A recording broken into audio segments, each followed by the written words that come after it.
swinging a drive, right field and deep. Back goes Aquino. It's got a chance. Gone.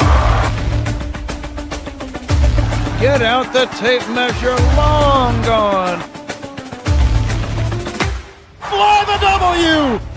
Cubs fans, it's time to fly the W with Dustin Rhodes and Paul Crawly Jean.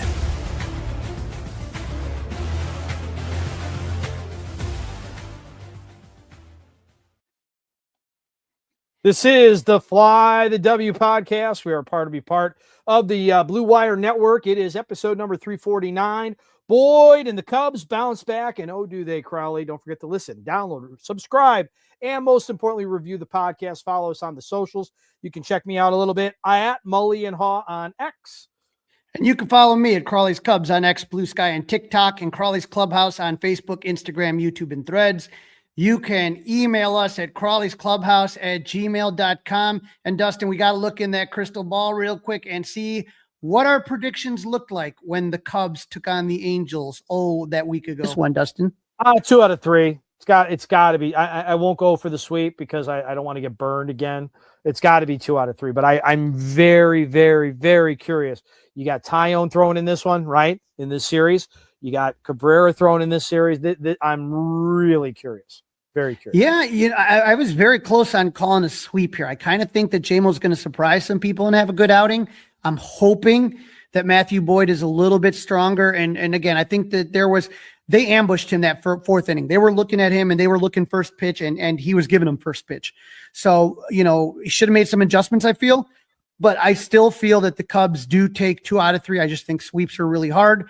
And so I'm hoping that that's what we see this week. We were correct. You got a little ding there, a little bell. Yeah, we were correct. I mean, it would be a whole different tone, Crawly, had we not been correct in the Cubs losing this series. You cannot lose back-to-back series to the Nationals and to the Guardians if you hope to win 90 games, let alone 95 as I predicted, or 92 maybe was your prediction. So you just can't have that. You got to take care of business. And in this case, for the most part, we'll get to all the games as we go through this. The Cubs did take care of their business. Yeah, Dustin. And, it was an exciting night at Wrigley on Monday night. I was here, and here's what the skipper had to say. As he got into it, he had everything working, and he felt, Carson felt really comfortable, kind of any pitch, any count. And, with Eddie's stuff, like if we get into that mode, it's going to be a tough night for hitters. And I think as he got better as the game went on, I thought kind of after the second inning, I thought he was just excellent. I mean, the contact was soft. It was kind of on the ground a lot after that, just routine ground balls type contact. So just an excellent outing. Yeah, Dustin. I mean, when I take a look at that, I was there on Monday night. And so I was there with my buddy, Danny Rocket. And as we were there, it was just one of those things where there's an electric feel in the ballpark because this is his first start. And so here's a pic I took of Cabrera walking out, and he's going to do his bullpen under the left field bleachers, and it is packed even more than usual, and the crowd just erupts when he walks out there. Erupts again when he comes back out. This is Cabrera getting back to the going to the Cubs dugout. And so he had these awesome shoes with the 84 bear on them. I got to tell you, it was awesome. He did not disappoint. He pitched 6 innings. It was a Chamber of Commerce. It was a Chamber of Commerce night too, right, Crawly? I mean, come on. That Monday night, the weather was absolutely spectacular.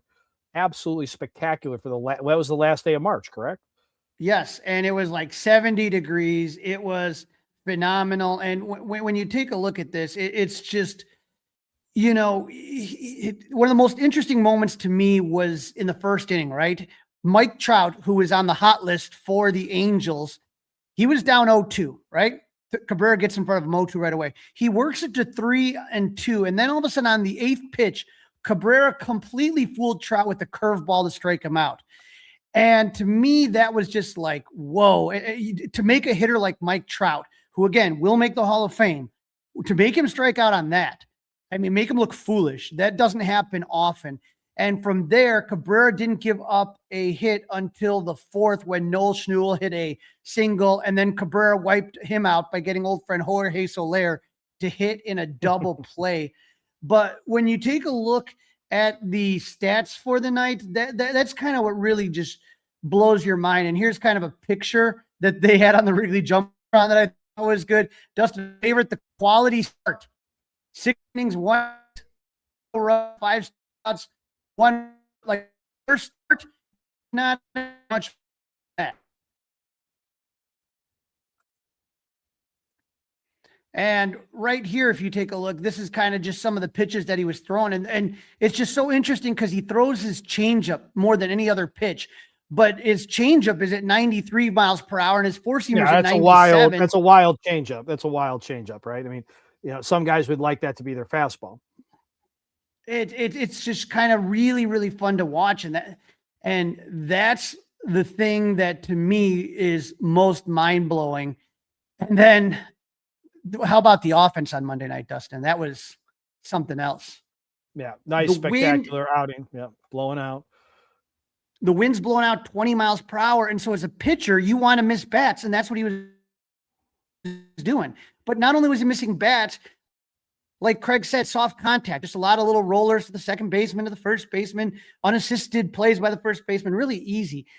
And on a night like that, you also don't want to give free passes to the hitters. But that's exactly what Ryan Johnson did early and often. I'm sitting there, Dustin. His first 7 pitches were balls, and he had a wild pitch, and he walks the bases loaded. Like, this guy couldn't do anything.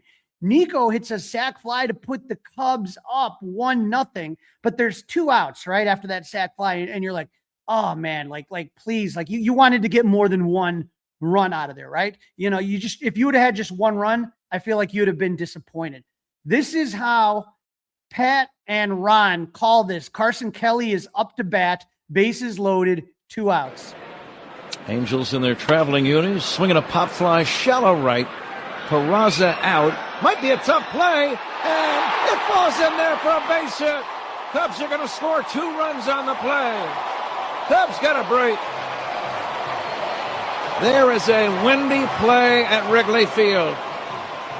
Peraza, actually that was Peraza, the second baseman, going out and calling. At the last second, he realized he could not make the play. Trout racing in from center, tried to make a frantic catch, and he couldn't grab it. As the 2 men almost collided, Cubs get a major break and lead 3-0. That was heard on 104.3. Crystal clear quality on the score. Crystal clear, Crawly. Don't make a mistake. Crystal clear quality. But you're sitting here and you're watching it and you know it. On those type of plays, you're watching it. And Peraza is calling, he's calling, I got it. And the wind keeps pushing it further and further away from him. And at the last minute, all of a sudden, Trout has to come in. I think there's almost going to be a collision. It looked like it was a scary play because he could have hurt his wrist really bad. And so the Cubs would score 3 more runs in that inning. Ian Happ would hit his 3rd home run in as many games, Dustin. Nice start. Nice start. It would have been 4 if that wind didn't blow it in on opening day. That would have been on Kenmore, that one on opening day, Dustin. And so what I liked about it right here is if you take a look, this is Ian Happ, 3 home runners in the first 4 games of the season. He joined Seiya Suzuki in 2022, Rizzo in 2020, Derek Lee in 26, and Sammy in 2002. You got 2 Cubs Hall of Famers, and my guess is the second Rizzo is eligible. He'll be wearing one of those blue jackets as well. Just an absolutely fun day. And what I liked about it, Dustin, and we talked about on opening day, how the second half of the lineup didn't do anything. If you look here, everybody contributed, right? Other than Michael Busch, but everybody had a hit except for Michael Busch in the lineup. And so I thought it was just a fun game, and I was glad I was able to go out there and fly the W with my guy, Danny Rocket. We had a good time calling the game and had fun doing the live cast. So now you were doing a live cast. Did you happen to see Spiegel and Holmes' opening pitch?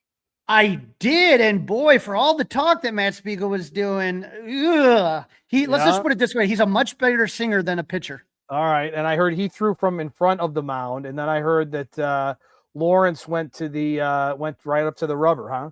He went right up to the rubber. It was a little down and away or down towards the right-handed batter's box, but, didn't bounce it. But Spiegels was brutal. But it was fun seeing, those guys and hearing Matt do the. He made up for it, I guess, during the 7th inning stretch. Did a pretty nice job from what I saw.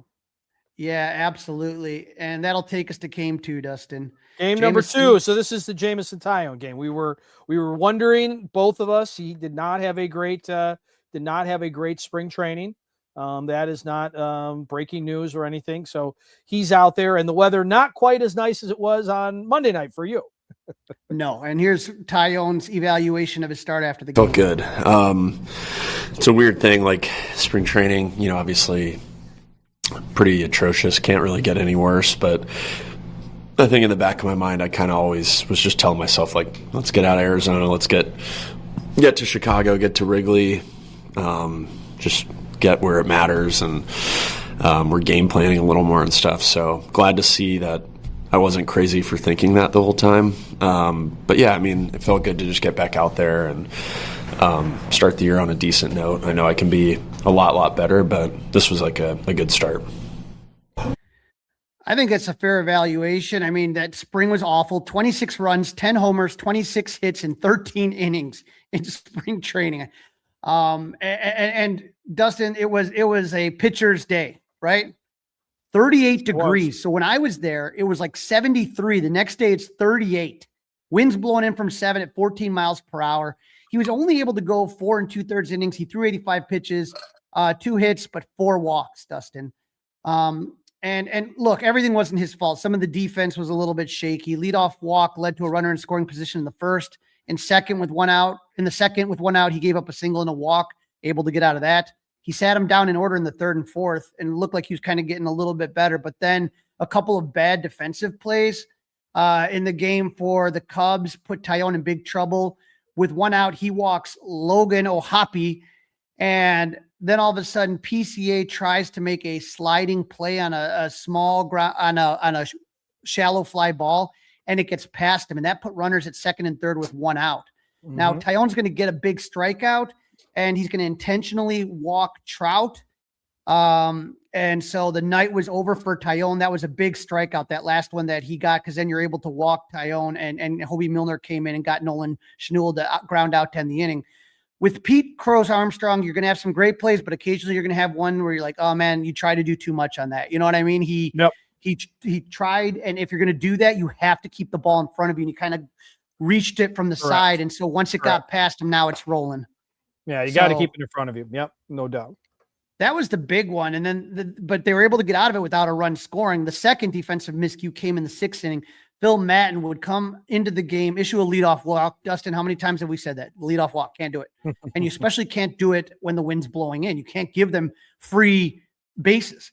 The next batter, Jaime Candelario, hits one to right field. Matt Shaw took a bad route, may have lost the ball in the lights. It counts as a double. Runners at 2nd, 3rd, no out. Matten gets the next 2 outs, and it looks like the Cubs are going to wiggle out of it once again. But Logan O'Hoppe drilled one to 3rd base at 105 off the bat. It went off the glove of Alex Bregman. Both runs would score. The Cubs were down 2-0, but it could have been a lot worse because, Dustin, we always talk about runners in scoring position. The Angels were 1 for 14 with runners in scoring position. So there's a lot of traffic in this game. Like I said, not, walks, bad defensive plays for the Cubs. It could have been way worse, but it's only 2-0. The one positive as far as the game is concerned, I thought Ben Brown continues to look good. Pitched 3 1/3, gave up 1 hit, 1 walk, and struck out 5. So, he's had a couple outings. I thought he's looked really good. Craig Counsell was asked about his offense after the game. Here's what he had to say. Yeah, I mean, we had four singles, 4 walks, 1 error, but 2 base runners in 1 inning maybe. Soriano's, that's pretty good. I mean, it's it's obviously electric fastball, and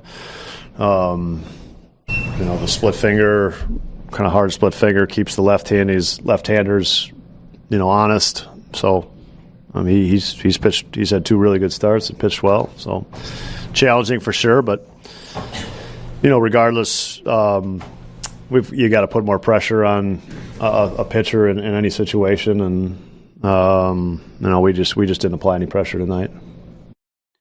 Yeah, Jose Soriano is having a great start. He shut out the Astros 6 innings in his first start, gave up 2 hits. He did the same thing to the Cubs on Tuesday nights.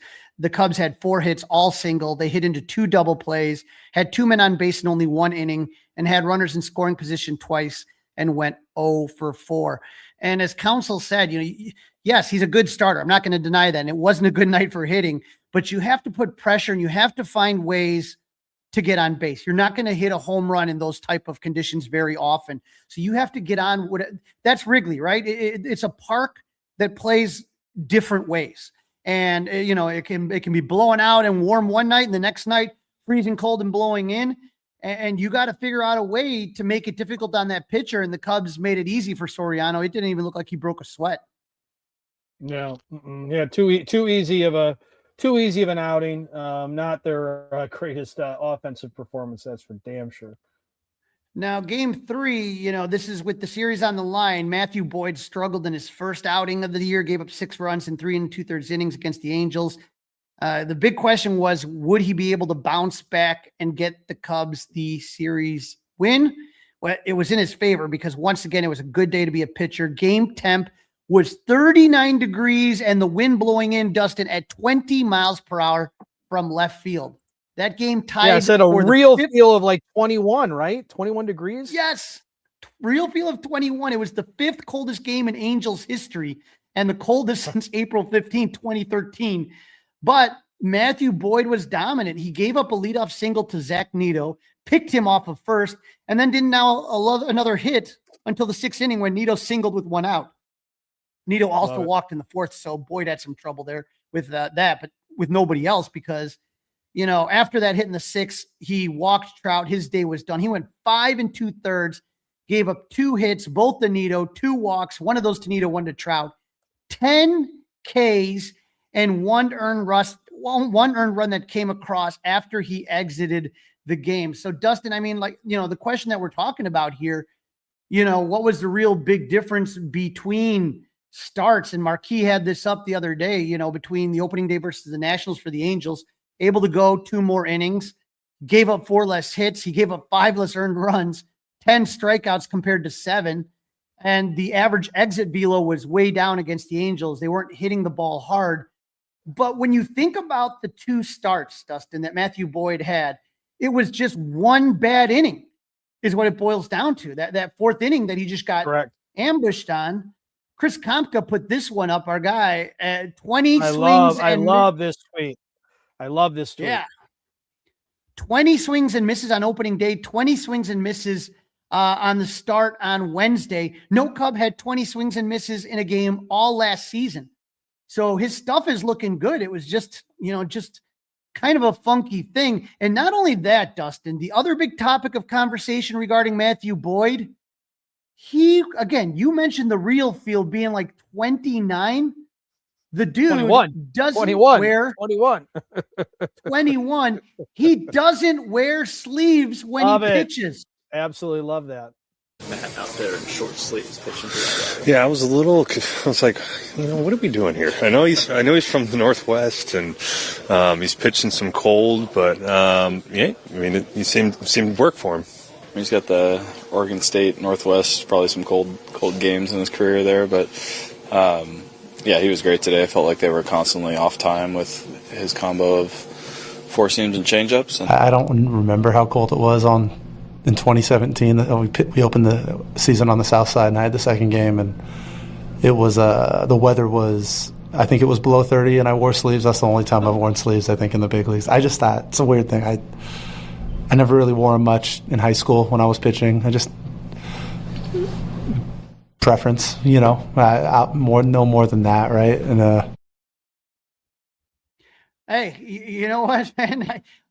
More power to him. I'm kind of weird like that. I don't like having sleeves. I like tank tops a lot. Like when I'm doing kind of sports and stuff like that. It just is. It's one of those things. But I'm not doing it in 29 degree or 22 degree, whatever it is, real feel. That was insane, Dustin. I don't know how he does that. Guns out for Crawly. Sun's Yeah, out, sun's guns out, guns for out for Crawly. sure. Yeah, yeah, I've seen you in the out on the lake with the old muscle shirts on, Crawly. Oh, Good for I you. I Good don't for like you. sleeves at all, man. I don't like I'm sleeves at with all. you. I like to wear a vest most of the time. I don't like being constrained in a jacket with sleeves. But I'll tell you, if you had been at that game, Crawly, it made the game that I went to on Saturday with my daughter feel like the 4th of July. It was a really cold game that day. So the good news was, though, hey, the Cubs got the win. Matthew Boyd looked good. The other thing from the Matthew Boyd game, Crawly, I had heard is that Matthew Boyd is 9-1 after a Cubs loss. Not that he gets but the team is 9-1 in his starts after a loss. So that is a pretty great number. He is a stopper. I heard you say that this morning on Mully and Haw, and that was a great stat. And the other, Dustin, I know it's early, right? And I know we don't have Seiya Suzuki. We'll talk more about that in segment 3. But after the Cubs scored only, didn't score the day before, Craig Counsell decided to shake up the lineup. This is what it looked like in game 3. Hoerner, Bregman, Happ, Kelly, Bush, Swanson, Shaw, Crow, Armstrong, Amaya. What were your thoughts on that for game 3 on this lineup right here? Well, I thought obviously there's something with the pitcher, right? But I felt that Craig Counsell did not want to have a day off today and be sitting there with a loss. So you took PCA, went from 4th to 8th, and you've got your catcher, Amaya, in the DH slot. I don't know that that's always the most brilliant idea to have your DH as your backup catcher or your co-starting catcher, but he did not want to lose that game. And I applaud him for the lineup that he took out there. You can say, oh, it's just 1 of 162. That game meant something to Craig Counsell and that Cubs offense. Well, Dustin, we talked about this before. I'm not a big proponent of Michael Bush in the leadoff spot. I know because you remember Joe Madden used to do that. He used to put Rizzo in the leadoff spot when if you a jump start. I have no problem doing it every here and there. But right to me, the guys he want at the top of the order are the guys to get on base. And I mean, I think this is baseball 101, right? And you have Hoerner who almost hit 300 last year. I think he finished 298. Yep. And then you got Bregman who has an OBP through the roof. You see pitches, Hoerner has speed. People forget because of PCA. Hoerner was the leading base stealer before PCA came up.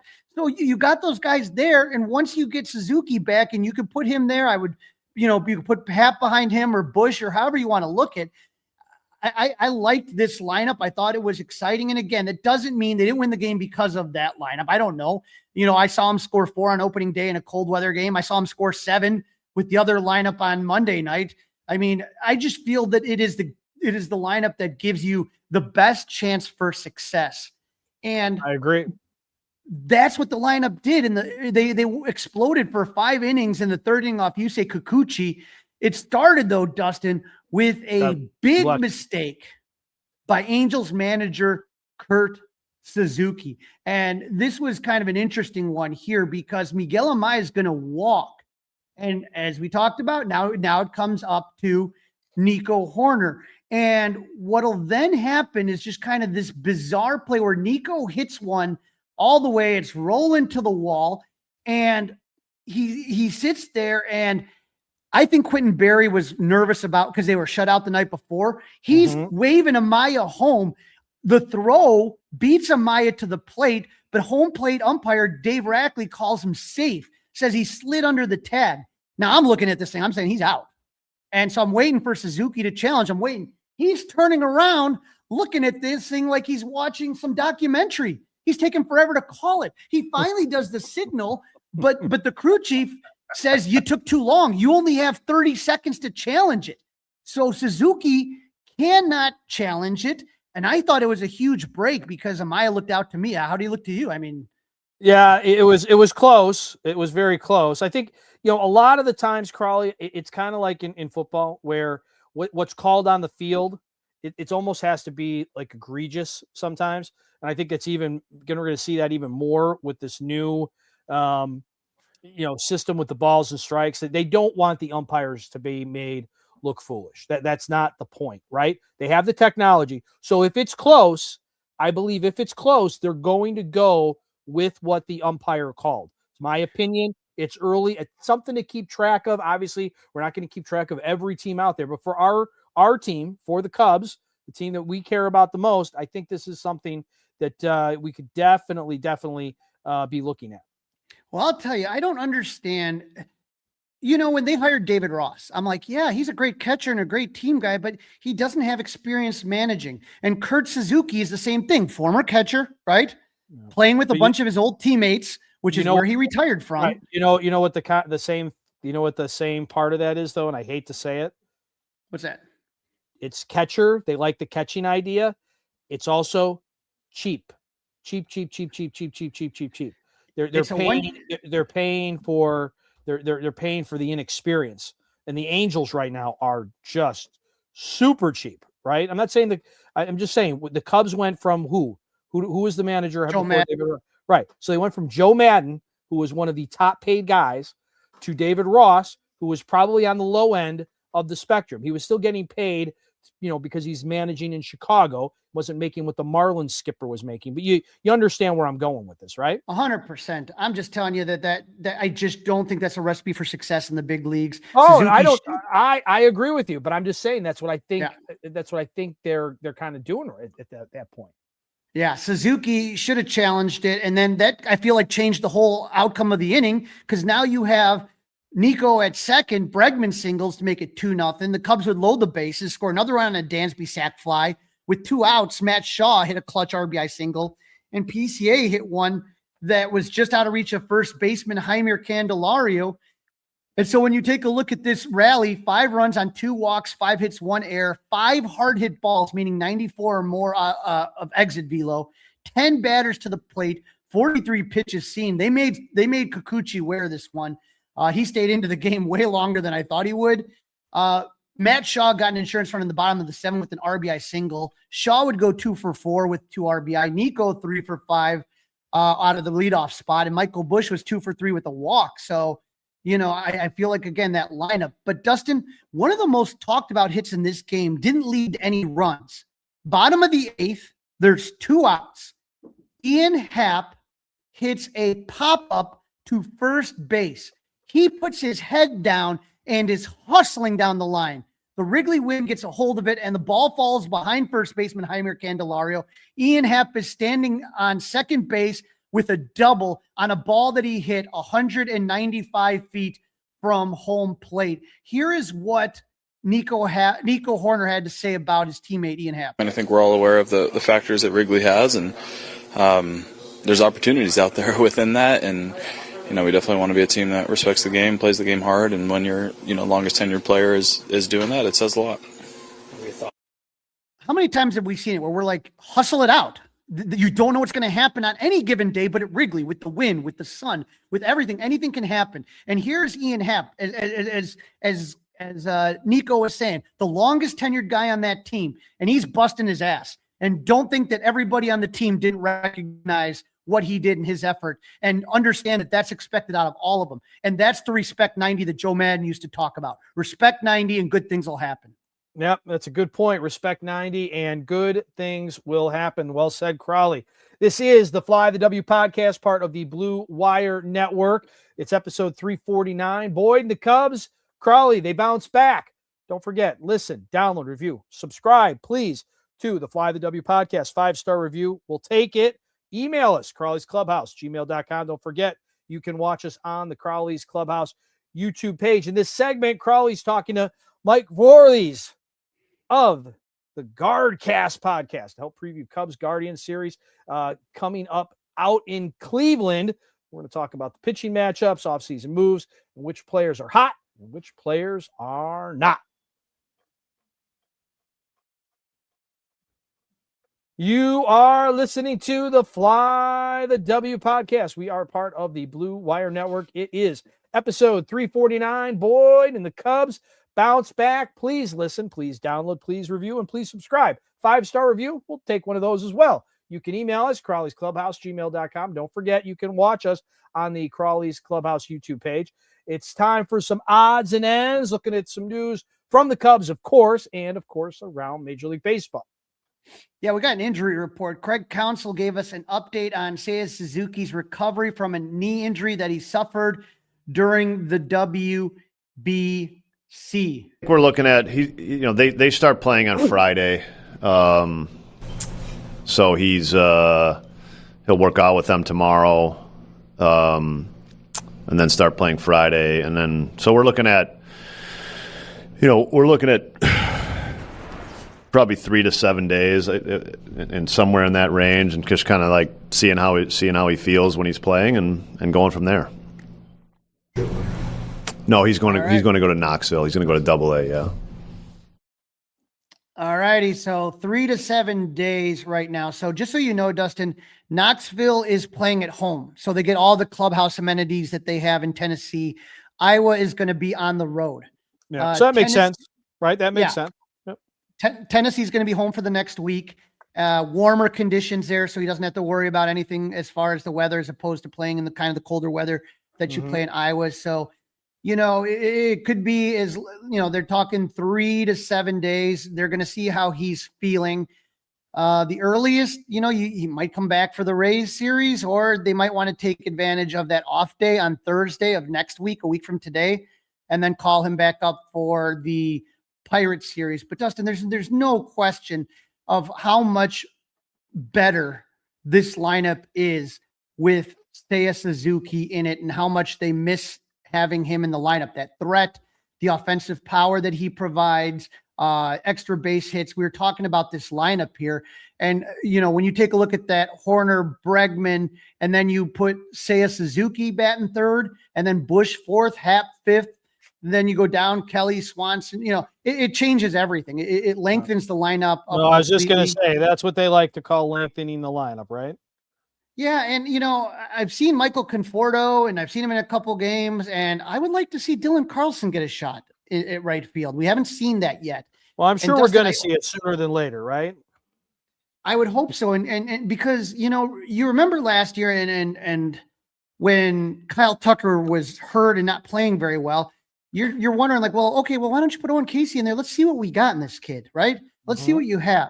I don't know what Dylan Carlson is or isn't. I don't, but I'd like to see him get a shot and see if he can maybe. Sometimes you catch that lightning in a bottle, and you remember the Cubs did that. I remember it was 2023 when Mike Tauchman just went on a tear after Cody Bellinger got injured. Just give it a shot. Yep. Give it a shot. See what you got. Michael Conforto just hasn't impressed me much. He didn't look good last year. No, I'm thinking about what I saw in spring training, and I know those games are just practice, but if you're not competing for a job, then what's the point of being out there? Right. I felt that Dylan Carlson looked better out in the outfield than Conforto did, and looked better at the plate. That's just my opinion. Listen, you and I are lockstep in that line of thinking. There's no doubt about that. Dustin, we got some exciting move today from Francis Romero. He tweeted this out a little bit earlier, and it's just something to kind of keep an eye on if you're a Cub fan and always looking there. But international free agent pitcher, he's a Cuban right-handed pitcher, Nakia Piedra. He's 23 years old, has signed with the Cubs, and he is going to be heading to their Dominican league soon.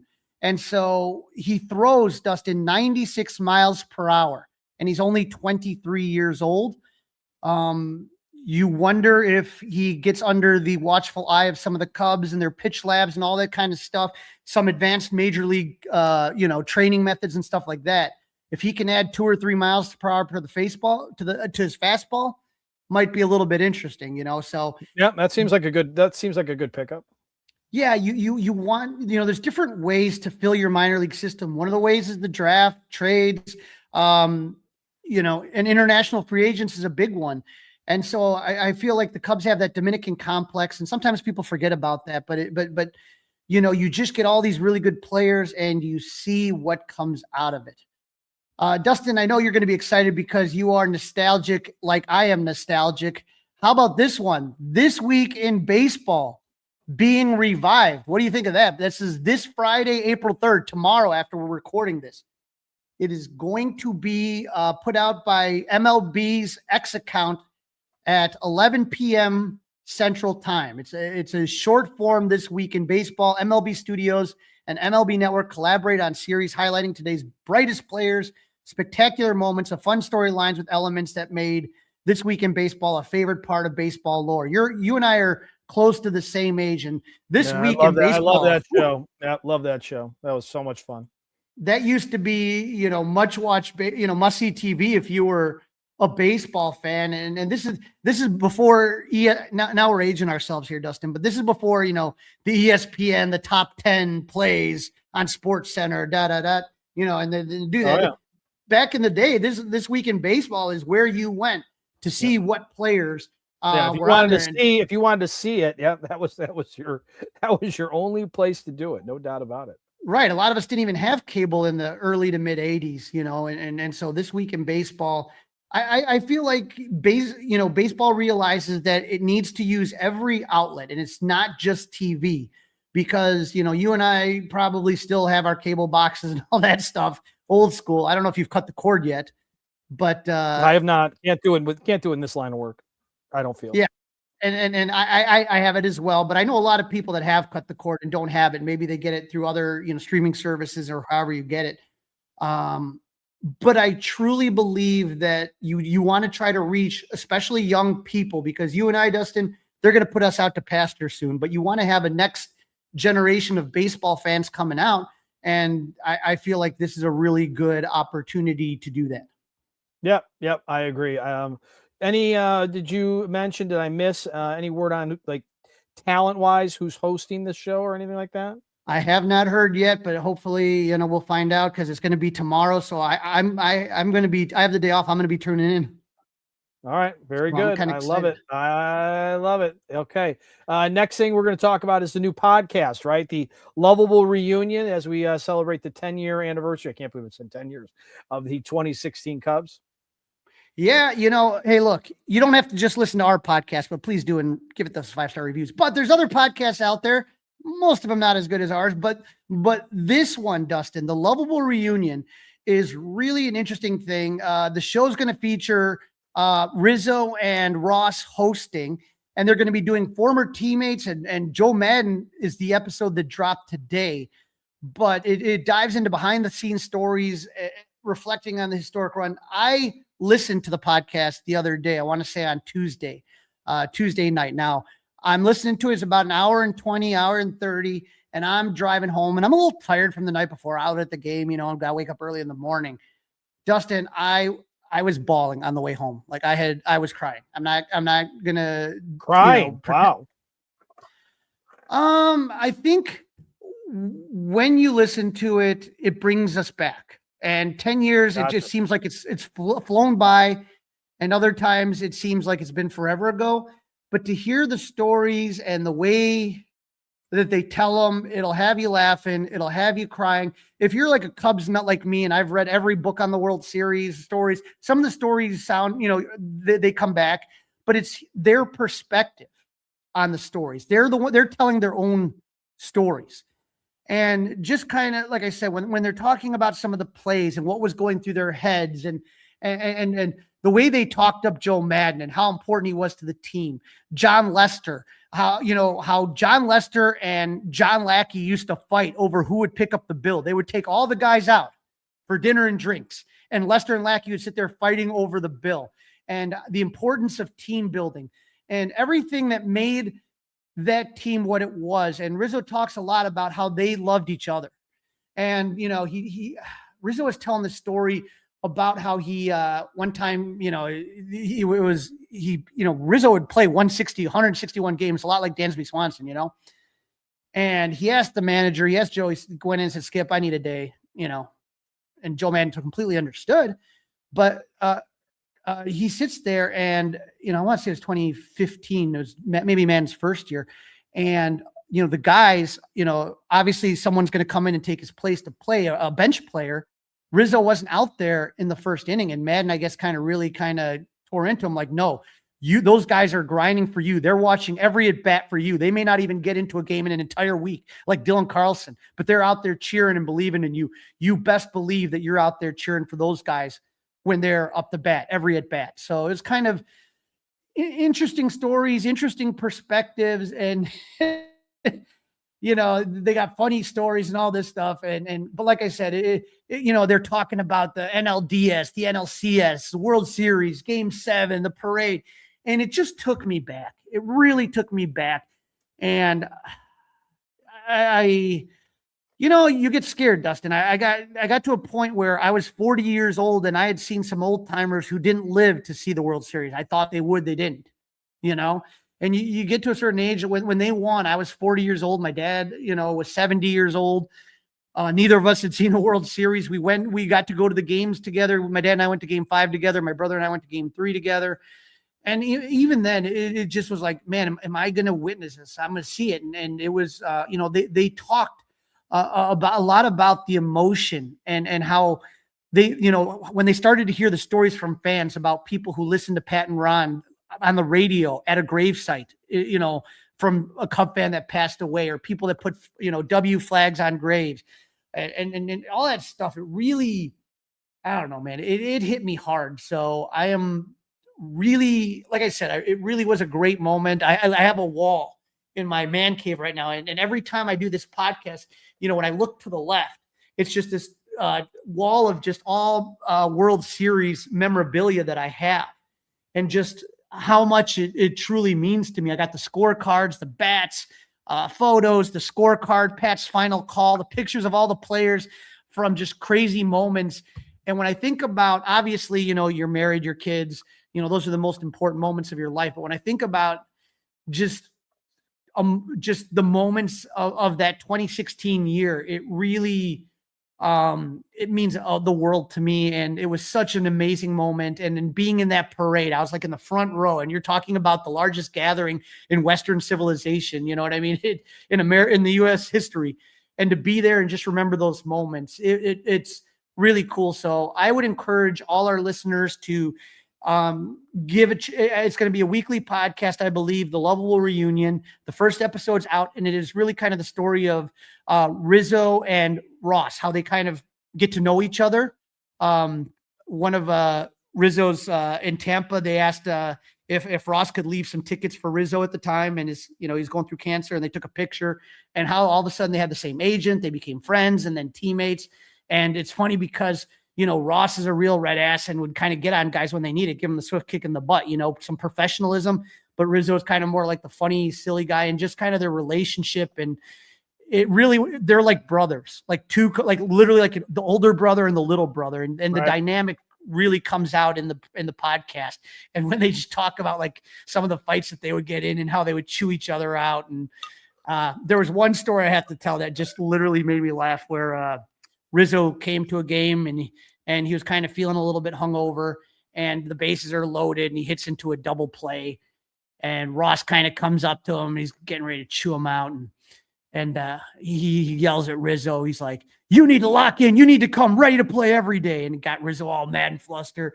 Next at bat, he sits there, and Rizzo hits a 2-run homer, and he's looking at the dugout, and he's screaming, "I'm always ready to play." So that it's just kind of a lot of those kind of funny stories. So really encourage people to check out the Lovable Reunion podcast. Yeah, we'll be playing sound from it as well. It's early, Crawly, but it's a tradition here on the Fly the W podcast. Time to look at the standings after we've got 2 series under our belts, if you will. No panic just yet. The Milwaukee Brewers, though, are 5-1. The St. Louis Cardinals at 4-2, and then 3 teams are coming up with 3-3 records: the Pirates, the Reds, and the Cubs. So I know you see the Cubs on the bottom there, but don't worry about it. They're all in the same boat there. But Dustin, who made that graphic, Crawly? MLB. Okay. Well, I blame them. I mean, why are the Cubs at the bottom? I don't know. It's not alphabetical. It should be alphabetical. Right. If it was alphabetical, that'd be one thing, but it's not alphabetical. So how in the wide world of sports do the Cubs end up on the bottom of that thing? I have no idea. Is it reverse alphabetical? It's reverse alphabetical. Well, don't worry. Like I said, it's a tradition here. It's only two series in, so plenty of time to get that corrected. I will tell you one thing though, Dustin. There are some big new, Pirates fans. We had Noah Weil on the show to give us a preview on there. They are excited. They just called up the top prospect in baseball, Connor Griffin, and when I had Noah on, they thought that he was going to start the season with the team, like the way it was very similar. It's not the same service time silliness that the Cubs had with Chris Bryant, but there's nobody that watched the Pirates in spring training and didn't think Connor Griffin was one of the top 10 players on this roster as much less top 26. And they were stunned, Pirates fans, that Connor Griffin did not get called up to break camp with the team. So if you are someone that's just a fan of baseball, I wondered if they delayed it so that he could have his first game be at PNC, Dustin. I mean, why would you call him up after 1 week? Yeah, I'm interested. I thought it was weird too, like that they didn't try to match up Skeens through yesterday. Today's a day off. Pirates home opener tomorrow, right? And Skeen's not the home opener starter. I thought that was a little odd, but whatever. Maybe it's ceremonial. But let's go ahead. If you do love baseball, I would recommend getting tickets for next weekend's Cubs Pirates series. And on Saturday, we're talking about 2016, the Ben Zobrist bobblehead, the first bobblehead giveaway, which you'd see the number one prospect in baseball, Connor Griffin. I don't know what he's going to do. I hope he does nothing against the Cubs, but just me as a baseball fan, I'm very curious to see what this kid's got. No doubt about it. Let's now get into a little bit of the predictions, Crawly. We've got a 3-game series starting on Friday, odd time, right? About 2:10 Chicago time. I thought it was Friday. You had it down as 4:10. Thought it was 2:10. Is it 2:10? Okay, my bad. Yeah, I thought it was 3:10. I thought it was 3:10 Eastern and 2:10 Central. We can double check that, but we just. I think I went the wrong direction. I think you're right. I think I added instead of subtract. You went the wrong way. Okay, don't go the wrong way. I think you got the other 2 times right, but I don't mean to correct you, but it's very important. Everybody, when you get on the road and you get the opening day factor in, it doesn't always line up like you think it should. So I just think it's important that we make sure we try to be as accurate as possible. A lot of moving parts here, but I believe it's a 2-10er for the Cubs and the old Guardians. And in this one, Cade Horton is going to be throwing, and he looked awfully good. He threw the game that I went to last Saturday, and he was good, efficient, worked very crisp. How about his opponent in this one, Crawly? A lefty, so might see a little adjustment in the Cubs lineup. Well, Dustin, when we make our predictions, keep in mind, I do want our listeners to know Game 2 is a Fox Saturday Night Baseball at 6:15. You and I were talking about it before we went on air. What a dumb time to have a game in the Midwest. Dumb time. I'm glad. I didn't realize that I didn't look at the calendar close enough. I wanted to go out there. I've never been to Cleveland, meaning I've never been to a Guardians game. I wanted to go, the scene of the crime, if you will, in a good way, where the Cubs were able to win the World Series. I've never been to the Rock and Roll Hall of Fame. So I was thinking like a little spring break wrap up. Both my kids are in town, but then I found out, it's Easter and we're hosting. So this would not have worked out. And on top of that, it really wouldn't have worked out because originally when I looked at this, it was a Saturday afternoon game originally. And now it's been moved to a night game to accommodate the national TV audience. And it's the Final Four, and now the Illini are playing in it. So, good luck, Fox. I think most of Chicago, will be watching the Illini, maybe listening to Pat, Ron, and Zach in their pocket with the Odyssey app. I will tell you one thing, Dustin. I'm looking at these 3 games, and these predictions are going to be hard. I'll tell you why. Cade Horton is a very good young pitcher. Joey Cantillo, his opponent, is a very good young pitcher. Then the Game 2, I don't know. We don't know with Shota Imanaga if that just Joey Beamer just got to him and that was it. Because if it wasn't for Joey Beamer, he looked pretty good. But the home runs with guys on base is a problem. He's going up against Slade Cassoni, and he's not a very good pitcher. He's had his struggles. And then Game 3, I saw Edward Cabrera on Monday, who was dominant. We talked about he's taking on left-handed pitcher Parker Messick. And so he's a very, very good young, talented pitcher. The Pirates have a lot of talented young pitchers and more coming in the pipeline. I think this is going to be the Guardians have a lot in their pipeline. This is going to be a very tough series to predict. No, when I first looked at it, Crawly, I'll be honest, I thought sweep. I mean, this is, arguably two of the best Cubs pitchers going in this one. And if I'm a believer in what the pitching coach Tommy Hotovy said, he thinks that Shota's stuff is better than it was in his first year. I'm thinking sweep, Crawly. I'm thinking sweep. Ooh, Dustin, they just beat the Guardians have, I know they have no offense in general. Okay. In general, the Guardians have no offense to speak of. So we'll see, but I know it's not quite prediction time. We got to do some hot and some not. But go ahead. No, go ahead. It's prediction time. Let's go ahead with your prediction. I'm going for a sweep. I say sweep. I say sweep. Get out of Wrigley. Get on the road. Weather's not going to be great, obviously, there either. But yeah, I believe that the Cubs are going to sweep. Crawly, get out the broom. Well, you are braver than me. I'm going to reluctantly say they're going to take 2 of 3. I feel confident about game 1. Listen to you, reluctantly. They went 4-3 against 2 teams that were in the postseason last year and one that won the World Series against a West Coast trip against Seattle and Dodgers. You come home 4-3 and you beat the Dodgers 2 out of 3 at their home park. You did something right. This is not the Angels. This is not the Nationals. This is a step up in class, and you're playing at home. It's the Guardians have home field advantage. So if they lose the series, I wouldn't be shocked like I was against the Nationals. It wouldn't be shocking. I hope the Cubs win. I'm predicting them 2 out of 3, Cade Horton and one of the other 2. I'm just not sure about it, but I got the Cubs taking 2 out of 3 as well. Now you better have had 2 out of 3. I'd have been really disappointed, Crawly, if you didn't have 2 out of 3. You don't have to be as ballsy or onionsy as me, but that's okay. That's a wrap, Crawly. Don't forget, listen, download, review, subscribe to the Fly the W podcast. Email us thoughts, questions, Crawly's Clubhouse, gmail.com. Watch us, subscribe to us. That's the Crawly's Clubhouse YouTube channel. Crawly, happy Easter. Enjoy. And we will get back together after this reunion, if you will, out in Cleveland. Has anything good happened to the Cubs in Cleveland before? Who knows? Go Cubs!